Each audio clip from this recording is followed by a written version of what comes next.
Hello everyone, Memory here. The new add-on system has been out for a while and I've got around to test and play with it recently. And the question everyone wants to know is, what's the new best setup for all classes in both PvP and PvE? I am a witch main, so I'm just gonna give my thought about witch for now. Obviously, because all skills can have all add-ons now, so that means there won't be a fixed best setup. Most likely you will have to change your add-ons based on your own playstyle and also the current meta that you're in. I'm pretty sure that is what Proabyss want us to do to make their cash shop items more appealing. Therefore, this video will just be my personal opinions on skill add-ons for Witch, with my thought process and reasoning. I will go through both PvP and PvE on both Succession and Awakening. If I said something wrong or you got a better idea, use the comment section down below for discussion so everyone can come up with something better as a collective. Now, to come up with a decent setup, we need to know a few things first, like what's been changed and some important stuff that might not be on the patch notes. I'll briefly go through them here, and if you think you know the basics already, skip to the next part using the timestamp in the description. So, the new add-on system now allows all skills to have all 24 add-ons. However, depending on the cooldown and the utility of a skill, they will be separated into 3 different levels of add-ons. For example, Fireball for Succession, which has a very low cooldown of 5 seconds. It's a combo starter that has a knockdown and the cast speed is pretty much instant. Because of that, with or without add-ons, people will still use it very frequently. Therefore, it receives level 1 add-ons, which is the lowest level. Compare that to Meteor Shower, which has a 30-second cooldown with a fairly long cast time that roots you in position for the duration of the cast time. So there will be less meteors being casted in comparison to other skills. Therefore, it receives a level 3 skill add-ons. The first obvious way to make use of the new add-on system is to have all level 3 add-ons. However, most likely that won't be the case most of the time, because if you do have all level 3 add-ons, that means they are on skills that you probably won't be using very frequently. So the actual amount of time your add-ons are benefiting you in combat are actually not that long, therefore reducing overall DPS.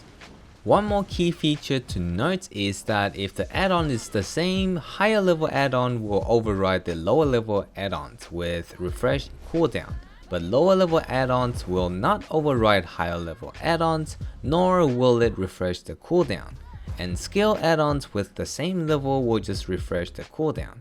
So the way I come up with my add-ons is to first go into combat and take notes of what skills I tend to use more frequently. Then take away all the skills that has level 1 add-ons, unless there is a very good reason to take them. The top 6 frequent skills that I use are chosen to have the add-ons, and I can make small tweaks from there depending on various situations. So let's start off with Succession Witch for PvE, since I did a video on it before the patch hits, and there are quite a bit of people asking about add-ons after the update. So here it is. First, let's have a look at the bottom 3 add-ons first. We have Lightning Chain with Bleed and Attack Speed debuff. This is primarily for insta-aggroing mobs that are around you after you've killed some mobs when you are at the max aggro count. I've explained this on my previous video in the description below if you are not sure what I'm talking about. The other add-ons for Lightning Chain can be anything else that suits you, it won't matter too much. And then we have the Voltaic Pulse with double crit buff, and Aqua Gel with DP and evasion debuff. I set them up like this because Voltaic Pulse has an inbuilt cast speed buff and Aqua Gel has a move speed debuff. So I can just think of Voltaic Pulse as a buffing skill with super armor and Aqua Gel as debuffing super armor.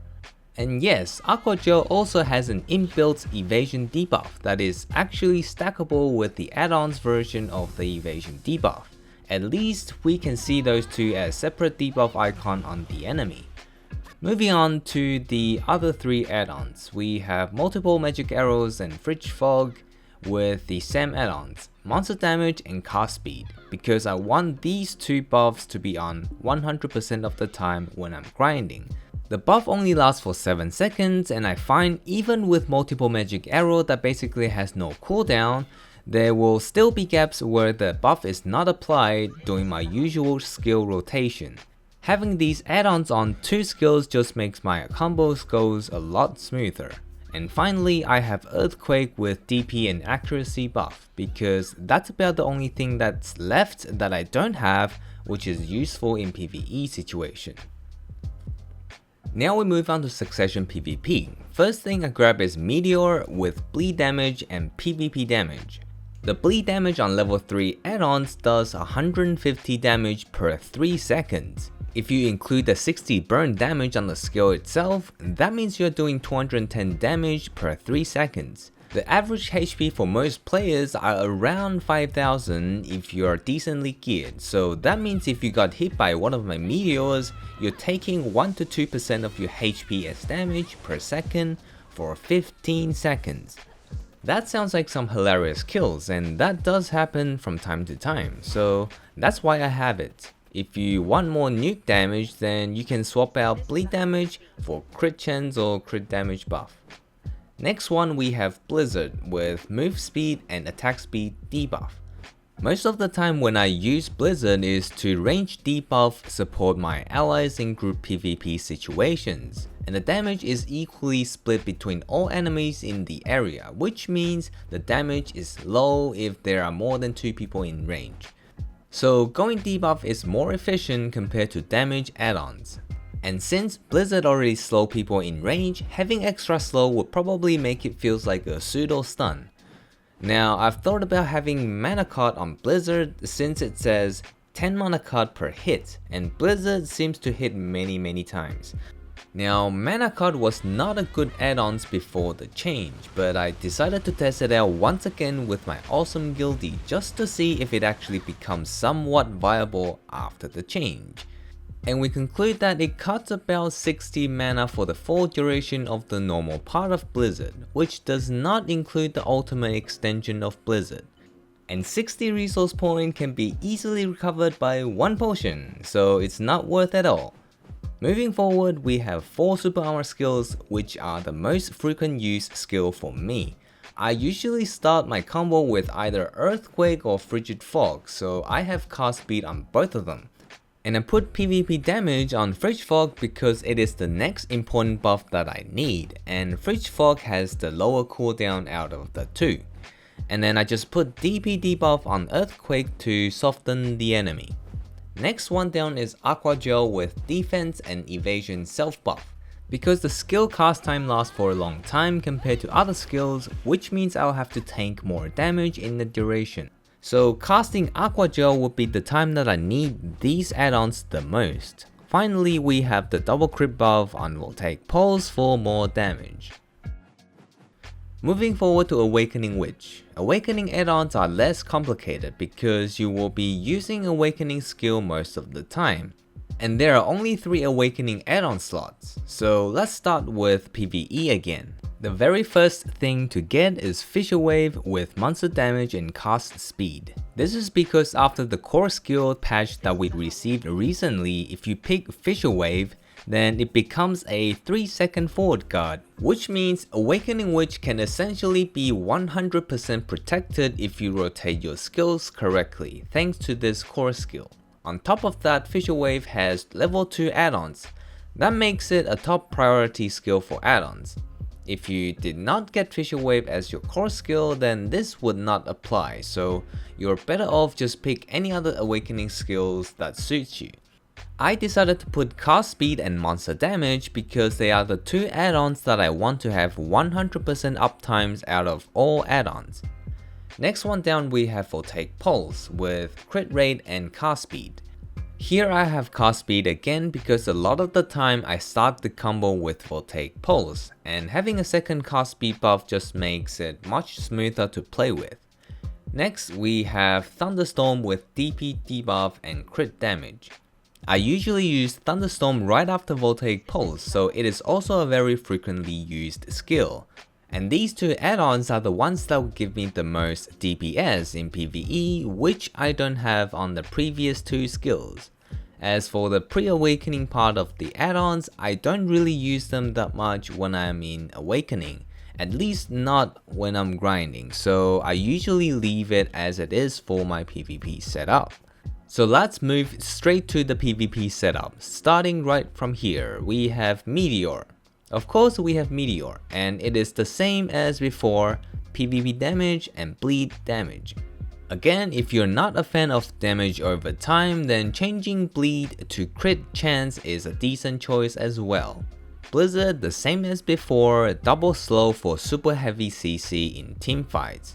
No damage add-ons because Blizzard damage is split between all enemies in area, so debuff is the way to go. Finally, we have Earthquake. This is a super armor skill that can be used while you are in awakening form if you cast it using quick slots. You can never have enough protected AoE CC skill, so naturally I use this quite often as well. Before the add-on patch, most of the people had DP and evasion buff on Voltaic Pulse, because Voltaic Pulse is a good skill to have add-ons, but there were no better add-ons than that. Now that Voltaic Pulse has better add-ons, I put the double defense add-ons on Earthquake, since it is basically a lower tier Voltaic Pulse, so it just fits really nicely into my playstyle. As for the awakening part of the PvP add-ons, we have Voltaic Pulse with PvP damage and cast speed, because this is my most used skill, followed by Thunderstorm, which I almost always use it right after Voltaic Pulse, so I ended up putting the double crit buff on it. Nothing too special here, but the third skill add-on is a little bit more interesting. I was going to put the Fissure Wave as my third add-on skill because of the core skill buff on it. However, somehow I discovered Yoke of Ordeal is a surprisingly strong skill to have add-ons, specifically the Down Smash add-on. Here's why. Yoke of Ordeal does 12 hits on its description, and the Down Smash add-on chance is 20% because it is a level 3 add-on. After some simple statistic calculation, it turns out one cast of Yoke of Ordeal has 93% of proccing the Down Smash. And that's a pretty awesome number. In practice, it seems to proc a little bit less than what I calculated, but it still feels like it has at least 3 out of 4 chance of proccing. My point is, I think this is reliable enough to use in PvP. Now I know some of you might be thinking, what about Fissure Wave, which has 3-second cooldown that does 10 hits, or even Detonative Flow, 5 hits but no cooldown at all, so you can spam it. Well, of course, I've tested these skills. For Fissure Wave, the down smash chance is 15% because it has level 2 add-ons, and the probability of proccing per use of Fissure Wave is 80%. Sounds not too bad, but in practice it feels like 50 or 60% chance only. As for Detonative Flow that has level 1 add-ons, the down smash chance is only 10. And the proc per skill works out to be 41%, which means statistically speaking, you need to use it about 5 times to achieve the proc chance of Yoke of Ordeal. It's not a protected skill, and casting 5 times would take you longer compared to one cast of Yoke of Ordeal. So yeah, try it out yourself with a level 3 cast speed buff. If you don't like it, just use Fissure Wave or whichever core skill you decided to have. And yeah, there it is, a complete skill add-on guide for Witch if you do not have any idea what to add.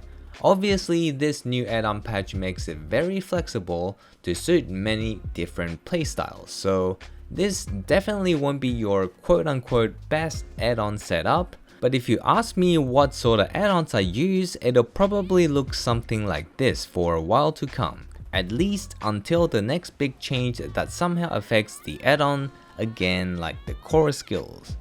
Anyways, that's it for today. Remember to subscribe and yada yada. Hopefully this helps some of you, and I'll see you in the next video.